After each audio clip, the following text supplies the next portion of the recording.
Sasa venye nimewaambia ni hivyo, si ndio watu wangu? Haya, msifanye mistake mpe Wafula kura. Wafula mtampea hivi kura na apotelee Nairobi. Nyinyi mnataka mtu anapotelea Nairobi kweli? Hapana. Mnataka mtu anapotelea Nairobi kweli? Hapana. Sasa kura ni kwa nani? Kwa Bale. Sasa endeni kwa line wapeka kitu kiasi watu wangu. Msipe Wafula kura. Many months later. Makosa. Kubwa kuna wageni huku nje. Kuna wageni? Ndivyo. Wagani hao? Kuna mzee na mwanafunzi.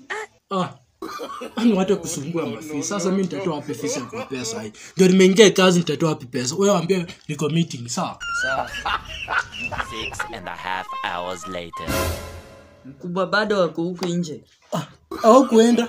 Hawajaenda. Waambie nakuja kuwaona, wasikuze hapa ndani wataleta matope, sawa? Nakuja kuwaona. Niaje, habari yako mheshimiwa? Wamepoa sana mwananchi. Salama. Niko poa. Nilikuwa naomba tu unisaidie kidogo, wamefukuza huyu mwanafunzi shuleni, wanataka pesa. At least ungenisaidia tu kama unaweza nilipia hata kitu kidogo. Unataka fees? School fees. Sio mimi napeananga basari ni MP, lakini si unaishi karibu na mto?